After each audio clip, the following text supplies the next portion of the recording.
பிரியமானவர்களே, இயேசுவின் நாமத்தில் இந்த தியான வேலைக்கு உங்களை அன்புடன் வரவேற்கிறேன். கர்த்தருடைய வார்த்தையாகிய மத்தேயு எழுதின சுவிசேஷ புஸ்தகத்தில் 26வது அதிகாரம் 51, 52 வசனங்களை வாசித்து நாம் ஆண்டவரை துதித்து ஜெபித்து இன்றைக்குரிய கர்த்தருக்கு பயப்படுகிற பயம் இந்த போதனையின் தொடரில் நாம் சில காரியங்களை தியானிக்க போகிறோம். நாம் வாசிப்போம். அப்பொழுது இயேசுவோடு இருந்தவர்களில் ஒருவன் கை நீட்டி தன் பட்டயத்தை உருவி பிரதான ஆசாரியனுடைய வேலைக்காரனை காதர வெட்டினான். அப்பொழுது இயேசு அவனை நோக்கி, உன் பட்டயத்தை திரும்ப அதன் உரையிலே போடு. பட்டயத்தை எடுக்கிற யாவரும் பட்டயத்தால் மடிந்து போவார்கள். நாம் ஆண்டவரை துதிப்போம். நாங்கள் ஏந்திடும் போராயுதங்கள் தேவ வல்லமையுள்ள போராயுதங்கள், வெறும் மாம்சத்துக்கு ஏதுவானதல்ல, தூய ஆவியின் பலன் கொண்டதே. வெறும் மாம்சத்துக்கு ஏதுவானதல்ல, தூய ஆவியின் பலன் கொண்டதே. நாங்கள் ஏந்திடும் போராயுதங்கள் தேவ வல்லமையுள்ள போராயுதங்கள், பெரும் அரண்களையும் நிர்மூலமாக்கும் கர்த்தரின் வல்ல போராயுதங்கள். பெரும் அரண்களையும் நிர்மூலமாக்கும் கர்த்தரின் வல்ல போராயுதங்கள். பெரும் அரண்களையும் நிர்மூலமாக்கும் கர்த்தரின் வல்ல போராயுதங்கள். பெரும் அரண்களையும் நிர்மூலமாக்கும் கர்த்தரின் வல்ல போராயுதங்கள். பெரும் அரண்களையும் நிர்மூலமாக்கும் கர்த்தரின் வல்ல போராயுதங்கள். அன்பும் இரக்கமுள்ள நல்ல பிதாவே, இயேசுவின் நாமத்தினாலே உம்மிடத்தில் வருகிறோம். இந்த வேலையிலே எங்களை தாழ்த்துகிறோம், ஒப்பு கொடுக்கிறோம். தெய்வீக தயவுக்காக நன்றி ஆண்டவரே.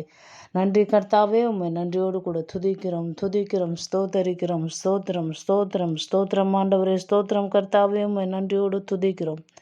சர்வ வல்லமையுள்ள ராஜா, அல்பாவும் உமேகாவும் ஆதி மந்தமும் தொடக்கும் முடிவும் இல்லாதவரே, சாவாமையுள்ளவராய் எங்கள் மத்தியிலே வீற்றிருக்கிறவரே, பரத்திலே உம்முடைய சித்தம் செய்யப்படுகிறது போலவே இந்த பூமியிலும் எங்கள் வாழ்க்கையிலும் எங்கள் சபைகளில் எங்கள் ஊழியத்தில் எங்கள் தேசத்தில் உம்முடைய சித்தம் ஆண்டவரே செய்யப்படுமாறு நாங்கள் இந்த வேலையில் எங்களை தாழ்த்துகிறோம், ஒப்பு கொடுக்கிறோம். ஆண்டவரே, உம்முடைய வேத வசனங்களை வசனிக்கும் பொழுது, அதை தியானிக்கும் பொழுது அதில் உள்ள அதிசயங்களை ஆண்டவரே நாங்கள் கண் கொண்டு பார்க்க எங்கள் மனக்கண்களை திறப்பீராக. அந்த மகத்துவங்களை அறிந்து கொள்ள பரிசுத்த ஆவியானவர் இந்த வேலையில் எங்களுக்கு ஊழியம் செய்யட்டும்.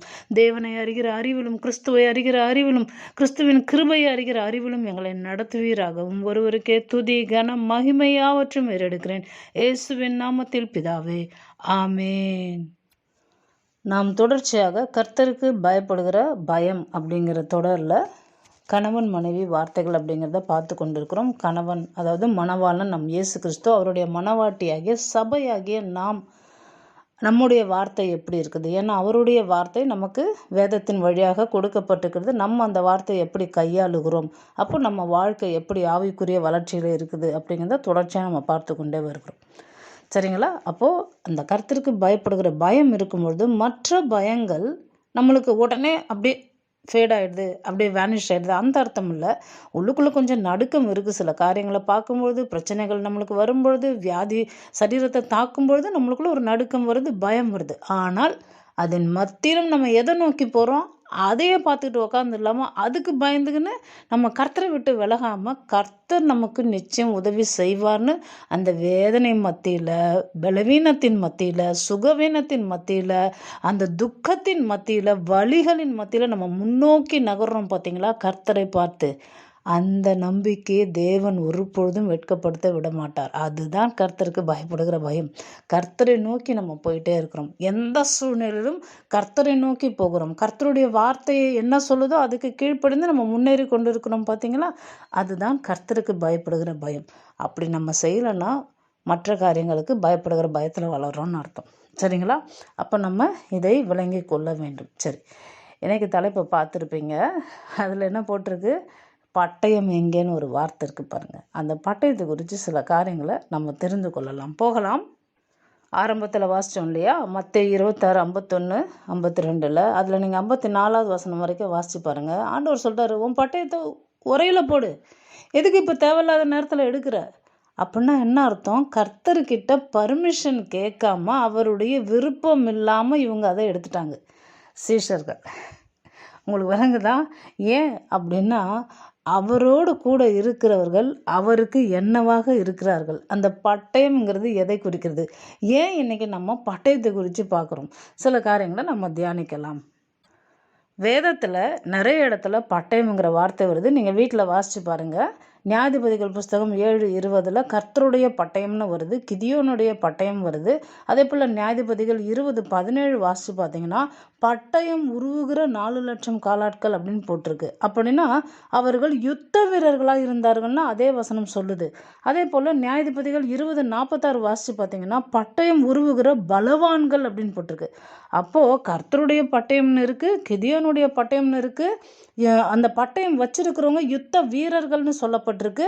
இன்னொரு இடத்துல நியாயாதிபதிகள் 20:46 அந்த பட்டயம் உருவுகிற பலவான்கள்னு சொல்லப்பட்டிருக்கு.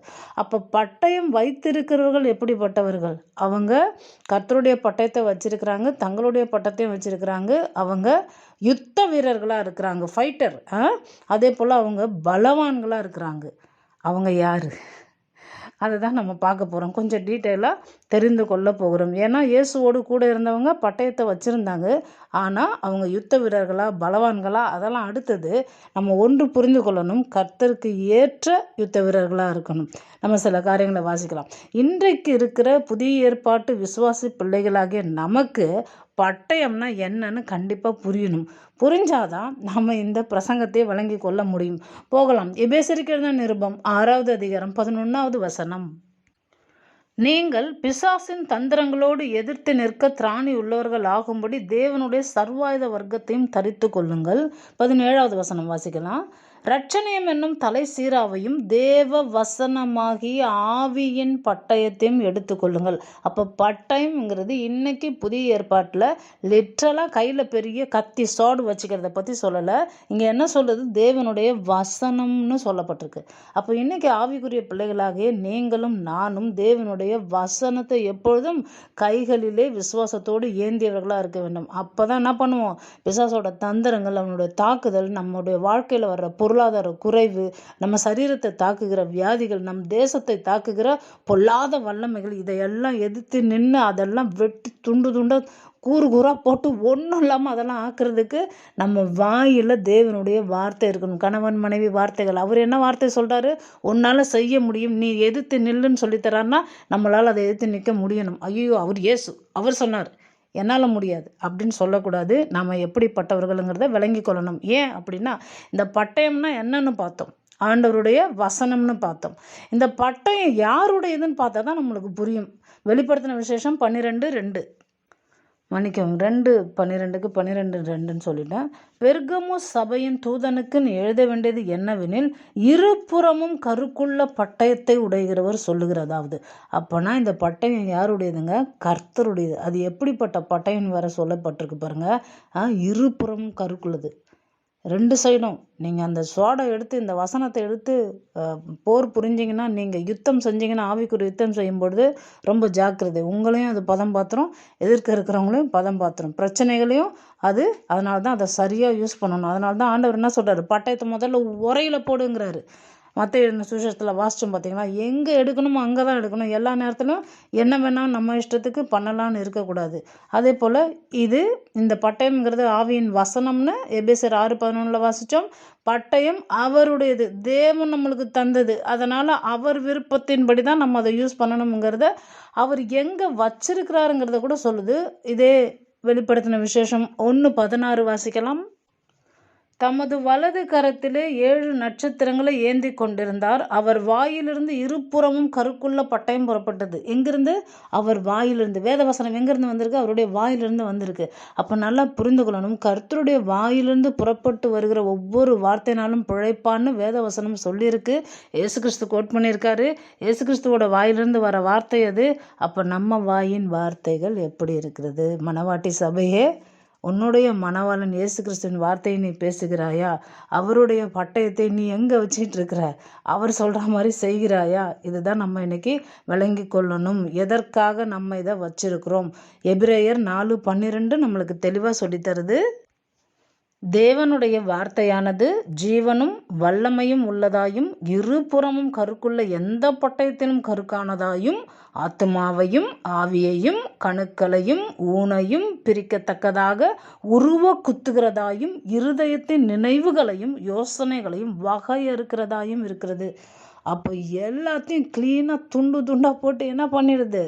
சூப்பராக 8 துண்டு 2ன்னு சரியாக நிதானிக்கிறதான ஒரு அற்புதமான ஒரு வெப்பனாக, ஒரு ஆயுதமாக இது செயல்படுகிறது அப்படிங்கிறத நம்ம பார்க்குறோம். அதனால தான் நம்ம வாயின் வார்த்தைகள், தேவனுடைய வார்த்தையை எடுத்து சொல்லும் பொழுது என்ன ஆகுது? நம்முடைய காரியங்கள் மாறுகிறது, நம்முடைய வாழ்க்கை மாறுகிறதா இருக்குது. அதனால தான் இந்த வாயை வச்சுக்கிட்டு நம்ம என்ன பண்ணக்கூடாது? கண்டதையும் பேசக்கூடாது.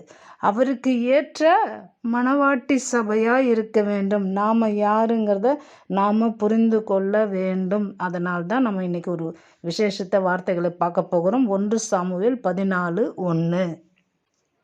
ஒரு நாள் சவுலின் குமாரனாகிய யோனத்தான் தன் ஆயுததாரியாகிய வாலிபனை நோக்கி, நமக்கு எதிராக அந்த பக்கத்தில் இருக்கிற பெலிஸ்தரின் தானியத்திற்கு போவோம் வா என்று சொன்னான்.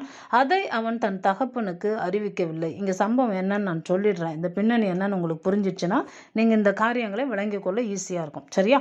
அதாவது நம்மளுடைய இஸ்ரவேல் ஜனங்கள், சவுல் ராஜாவாக இருக்கிறாரு, அந்த நேரத்தில் பெலிஸ்தர்கள் என்ன பண்ணுறாங்க? இவங்களுக்கு எதிராக யுத்தம் பண்ணுறாங்க. நல்லா புரிந்து கொள்ளுங்கள், ராஜாக்கள்னு இருந்தாலே யுத்தம்னு நடந்துக்கிட்டு தான் இருக்கும். அவங்களுக்கு எதிராக யாராவது கிளம்பிக்கிட்டே இருப்பாங்க. ஸோ அப்படி வரும்பொழுது அந்த நேரத்தில் இந்த சவுல் ராஜாவுடைய மகன் அவர் என்ன பண்ணுறாரு? யோனத்தான் அவர் என்ன பண்ணுறாரு? தன்னுடைய ஆயுததாரியை கூட்டிக்கிட்டு, அப்பாவுக்கு தெரியாமல் நம்ம போய் அவனுங்களை வீழ்த்திட்டு வந்துடலாம், நம்மளுடைய தேசத்துக்கு ஒரு விடுதலை கொடுப்போம், வா போலான்னு தன்னுடைய ஆயுததாரியை கூப்பிட்றாரு. இந்த ஆயுததாரி அப்படிங்கிற வார்த்தைக்கு என்ன அர்த்தம்னா அப்படின்னு பார்த்தா, பாடி சர்வெண்ட் அப்படின்னு போட்டிருக்கு. அதே போல் ஆமர் பியரர் அப்படின்னு போட்டிருக்கு. அதாவது ஆயுதங்களை தாங்கி ஏந்தி கொண்டு வருகிறவர்கள், அந்த எஜமான், அந்த மாஸ்டருடைய அசிஸ்டண்ட் போல. கிட்டத்தட்ட அவங்களுடைய இருதயத்தை புரிந்து கொண்டவர்கள். அவங்களுடைய பண்புகள் என்ன அப்படின்னு பார்த்தா, அந்த மாஸ்டர் என்ன சொல்கிறாரோ, யோனத்தான் என்ன சொல்கிறானோ, அவனுடைய ஆயுததாரி அதை தான் கேட்குறான். அவர் வார்த்தைக்கு மறுபேச்சு பேச மாட்டான். அவர் அது என்ன சொன்னாலும் ஏற்றுக்கொள்ளுகிறான். அவர் சொல்கிறத தான் செய்கிறான். உங்களுக்கு விளங்குதா? இந்த பேசேஜ் நீங்கள் வாசித்து பார்த்தீங்கன்னா உங்களுக்கு தெரியும். முதல் வசனத்திலிருந்து நீங்கள் 13வது வசனம் வரைக்கும் வாசித்து பார்த்தீங்கன்னா தெரியும். 1 சாமுவேல் 14:1 13வது வசனம் வரைக்கும் வாசித்து பார்த்தீங்கன்னா அந்த ஆயுததாரியோடைய அற்புதமான குணாதிசயங்களை இதில் பார்க்கலாம். ஏன் இதை நம்ம இன்றைக்கி முக்கியமாக பார்க்குறோம்? நாம் கிறிஸ்துவுடைய ஆயுததாரியாக இருக்கிறோம். நாம் என்ன பண்ணணுங்கிறது தான் நம்ம பார்க்க போகிறோம். அப்படி நம்ம பண்ணும் பொழுது நம்ம வாழ்க்கை அற்புதமாக இருக்கும். ஆவிக்குரிய வளர்ச்சியில் வளர்ந்து பூமிக்குரிய ஆசீர்வாதங்களை கோடாகோடியாக கொட்டி கொண்டு வரும் அப்படிங்கிறத நம்ம புரிந்து கொள்ளணும். ஏன்னா இந்த வசனங்களில் சொல்லியிருக்கு. 4வது வசனத்தில் பார்த்தீங்கன்னா, யோனத்தான் சொல்கிறான், வா வா நம்ம அங்கே போகலாம், இந்த பக்கம் ஒரு பாறை இருக்குது, அந்த பாறைக்கு பேர் போசேஸ், அப்புறம் மற்றொன்றுக்கு சேனைங்கிற பேர். அந்த பக்கம் நம்ம போய் அவங்கள என்ன பண்ணிடலாம்? இந்த பாறை மேலே ஏறி போய் அவங்கள அந்த பக்கம் ஜெயிச்சுட்டு நம்ம வந்துடலாம், வா போகலாம் அப்படின்னு சொல்லிட்டு கூப்பிடும் பொழுது 7வது வசனம் பாருங்களேன். அப்பொழுது அவன் ஆயுததாரி அவனை பார்த்து, உம்முடைய இருதயத்தில் இருக்கிறபடியெல்லாம் செய்யும், அப்படியே போம், இதோ உம்முடைய மனதுக்கு ஏற்றபடி நானும் உம்மோடு கூட வருகிறேன். கொஞ்சம் எனக்கு ப்ராப்ளம், இந்த மலையிலலாம் ஏற முடியாது, அதெல்லாம் நான் செய்ய முடியாது, ஈஸியான வேலை கொடுங்கன்னு அவன் கேட்கல. உங்களுக்கு என்ன விருப்பமோ அதுக்கு நான் உங்கள் கூட ஃபிட் ஆகிடுறேன். உங்களுக்கு விளங்குதான்? இவன் எந்த கண்டிஷனும் போடல. அவன் போடுற கண்டிஷனுக்கெல்லாம் ஓகேன்னு சொல்லி அவனோடு கூட போடுறான். அவனுடைய ஆயுதங்களை ஏந்தி கொண்டு போகிறவன் மட்டும் இல்லை, அவனுடைய இருதயத்தின் விருப்பங்களையும் பூர்த்தி செய்கிறான். உம்முடைய மனதுக்கு ஏற்றபடி நானும் உம்மோடு கூட வருகிறேன். அந்த ஏற்றங்கிற வார்த்தையை ஞாபகத்தில் வச்சுங்க. சில காரியம் பார்க்க போகிறோம். அப்போ ஏற்றபடி அந்த ஆயுததாரி இருக்கான் பாருங்கள். அதுதான் நம்ம விளங்கி கொள்ளணும். அதே போல் 8லேருந்து 11 வாசித்து பார்த்தீங்கன்னா ஒரு வார்த்தை இவன் பேச மாட்டான். இந்த ஆயுததாரி யோனத்தான் சொல்கிறான், போகலாம், நம்ம அங்கே இது மேலே ஏறிப்போம், அது மேலே ஏறிப்போம், வா, எல்லாருக்கும் கர்த்தர் நம்மளுக்கு ஒப்பு கொடுத்துருவாரு, நம்ம இதில் ஜெயிச்சிடலாம், இந்த யுத்தத்தில் நம்ம சவுல் ராஜாவுக்கு என்ன பண்ணலாம், வெற்றியை தேடி தரலாம் அப்படிங்கிற மாதிரி கூப்பிடுறான். அவன் ஒன்றுமே பேசலை, அவன் சொன்ன மாதிரியே இவனும் போகிறான். 13வது வசனத்தில் வாசித்து பார்த்தீங்கன்னா, தன் கைகளாலும் கால்களாலும் தவழ்ந்து ஏறினானா. யார்? யோனத்தான் ஏறி போகிறான். அவன் ஆயுததாரி, அவன் பின்னாலே ஏறினான். ஐயோ, இவ்வளோ கஷ்டப்பட்டு ஏறுறீங்களே, என்னால் முடியுமான்னு தெரியல அப்படிலாம் அவன் சொல்லவே இல்லை. என் எஜமா போகிறான், என் எஜமா பின்னாடி போகிறது தான் எனக்கு வேலை. எனக்கு அதனால் என் சட்டை கிழியெல்லாம் ஏறி அந்த பாறை மேலே போகும்போது என் சட்டை கிழியெல்லாம், ஒருவேளை என்னோட காலில் கீறல் உண்டாகலாம், ஒருவேளை என் கைகளில் ரத்தம் முடியலாம், எதுவாக இருந்தாலும் நான் என்ன பண்ண போகிறேன், அவர் பின்னாடியே போக போகிறேன் அப்படின்னு சொல்லிட்டு அவன் என்ன பண்ணணும் அதை அப்படியே ஃபாலோ பண்ணி பண்ணுறான். நீங்கள் இதுலேயே 4வது வசனத்தில் ஒரு பாறைக்கு போசேஸு, இன்னொரு பாறைக்கு சேனேன்னு இருக்குல்ல. போசேஸுங்கிற வார்த்தைக்கு அது போசேஸ் அப்படின்னு வருது. வழுக்கு வழுவழுன்னு இருக்கும்ல, ஷைனிங் அப்படிங்கிற அர்த்தத்தில் வருது. இன்னொன்று சேனைங்கிற வார்த்தைக்கு தானி, முள்ளுகள் நிறைந்த பாறை அப்படின்னு போட்டிருக்கு. அப்போ இப்படிப்பட்ட பாறை மேலே கஷ்டப்பட்டு ஏறி போகிறாங்க. ஒன்று வழுக்கி விடுது, இன்னொன்று முள் குத்துது. இதை பார்த்துட்டு இவன் பயந்து ஓடில்ல, தன்னுடைய யோனத்தான், தன்னுடைய எஜமான் என்ன பண்ணுறானோ அதை அப்படியே ஃபாலோ பண்ணி இவன் பின்னாடியே போகிறான். ஒரு வார்த்தை மறு வார்த்தை பேசவில்லை. வாசி பாருங்க இந்த பேசேஜை. நீங்களும் நானும் இயேசுவுக்கு ஆயுததாரியாக இருந்தால், ஆண்டவருடைய பட்டயமாகிய வசனத்தை நாம் கைகளில் விசுவாசத்தோடு பிடித்திருக்கிறவர்களாக இருந்தால், நம்ம பிரச்சனைகள் நம்மளை வழிக்கு கீழே தள்ளுற மாதிரி இருக்கலாம், நம்முடைய காரியங்கள், நம்முடைய சூழ்நிலைகள், நம்முடைய ஆவிக்குரிய வளர்ச்சியில் சில முள்ளுகள் போல் நிறைய காரியங்கள் நம்மளை நெருக்கி குத்துகிறதா இருக்கலாம். அதன் மத்தியிலும் கர்த்தர் சொன்ன வார்த்தையின்படி கர்த்தர் நம்மளை எதை செய்ய சொன்னாரோ அதை நோக்கி போய் கொண்டு இருக்கிறோமா, கர்த்தரை ஃபாலோ பண்ணுறோமா, இயேசு கிறிஸ்துவின் பின்னாக ஒரு வார்த்தையும் பேசாமல் நம்முடைய விருப்பங்களை எல்லாம் நம்ம என்ன பண்ணுறோம், ஒதுக்கி பின்னாடி வச்சுட்டு சிலுவையும் முன்னாடி வச்சுட்டு நம்ம அப்படி போகிறோமா, கர்த்தரை நோக்கி போகிறோமா? இதுதான் உண்மையான ஆயுததாரி. எங்கள் ஆயுததாரின்னா அசிஸ்டண்ட் ஆச்சே அப்படின்னு நீங்கள் சொல்லுவீங்க. அதுக்கும் கணவன் மனைவி வார்த்தைகளுக்கும் என்னங்க சம்பந்தம்?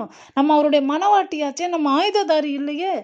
அதுக்கு தான் நான் ஒரு வார்த்தை சொன்னேன், ஏற்றபடி அப்படிங்கிற வார்த்தையை கவனம் வச்சிங்க. நம்ம பார்க்கலாம். ஆதியாகமம் புஸ்தகத்தை நாம் திருப்பிக் கொள்ளுவோம். ஆதியாகமம் 2:18 என்ன சொல்லுது? பின்பு தேவனாகிய கர்த்தர் மனுஷன் தனிமையாக இருப்பது நல்லதல்ல, ஏற்ற துணையை, ஏதோ ஒரு துணையை இல்லைங்க, ஏற்ற துணையை அவனுக்கு உண்டாக்குவேன் என்றார். யோனத்தானுக்கு அவனுடைய ஆயுததாரி ஏற்ற மனதுக்கு ஏற்றபடி செய்கிறவனாக இருந்தான். அப்போ ஒரு மனைவியானவள் தன் கணவனுக்கு ஏற்றவளாக இருக்க வேண்டும், ஏற்ற துணையாக இருக்க வேண்டும். அவர் என்ன சொல்கிறாரோ அதை நீங்கள் செஞ்சுட்டு போயிருங்க, எதிர்த்து பேசுகிற வேலையே வேண்டாம். அப்போ வீட்டில் பிரச்சனையாக இருக்காது.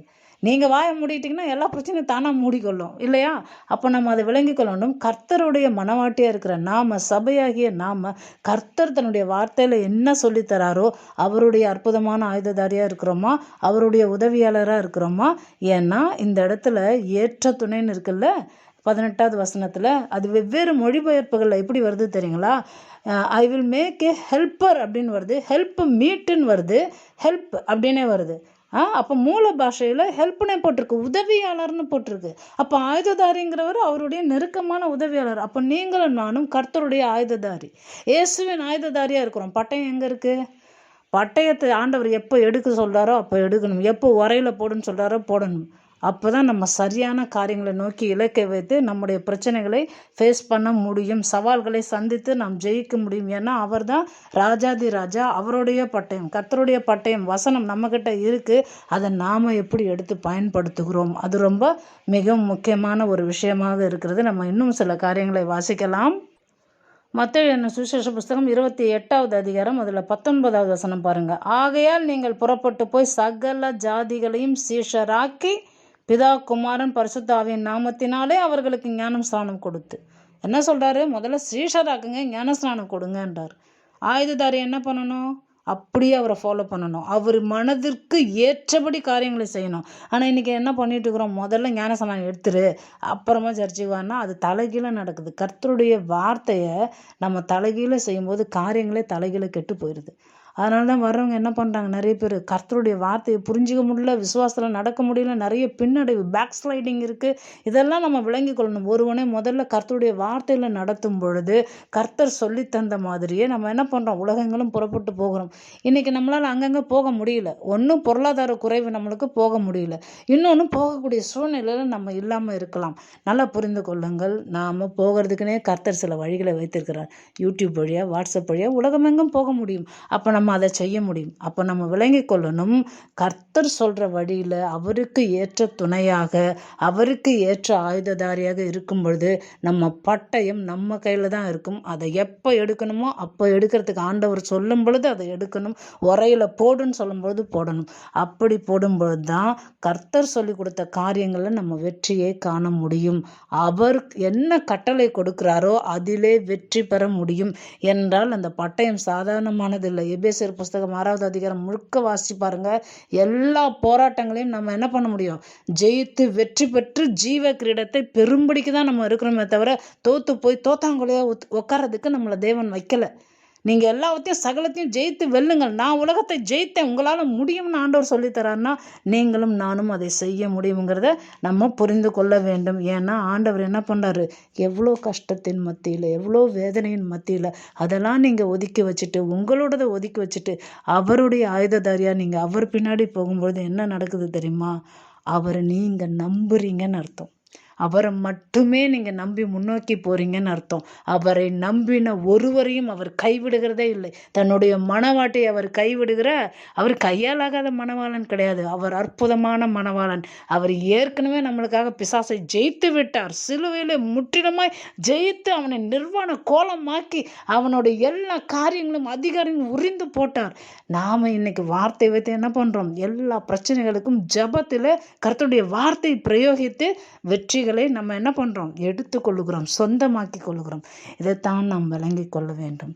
அப்போ இன்னைக்கு நம்ம என்ன காரியத்தை பார்த்தோம், இயேசுவின் ஆயுததாரியாக இருக்கிற நாம் இயேசு அப்படியே ஃபாலோ பண்ணுறோமா, அவர் சொன்னபடி, அவர் சொன்ன விதத்தில் அவருக்கு கீழ்ப்படிந்து அவர் சொன்ன மாதிரியே காரியங்களை செய்யும் பொழுது அவருக்கு ஏற்பட்ட வெற்றி நமக்கும் சகலத்திலும் உண்டாகுங்கிறதை நாம் புரிந்து கொள்ளணும். நாம் ஜெபித்து நிறைவு செய்வோம். அன்பும் இரக்கமுள்ள நல்ல பிதாவே, இயேசுவின் நாமத்தினால இடத்துல வருகிறோம், நன்றி செலுத்துகிறோம். தெய்வீக தயவுக்காக நன்றி.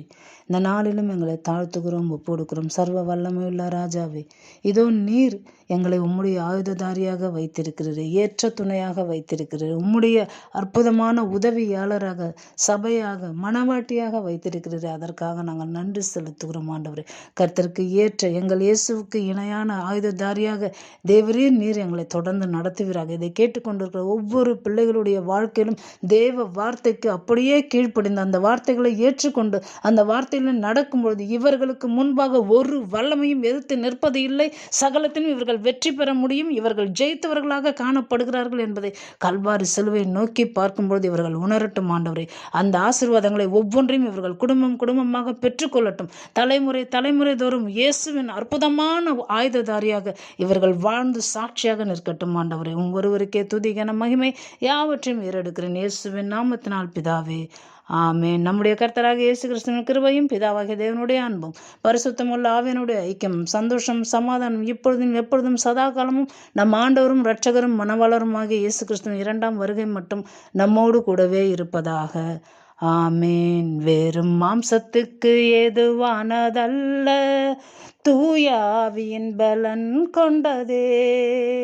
வெறும் மாம்சத்துக்கு ஏதுவானதல்ல, தூய ஆவியின் பலன் கொண்டதே.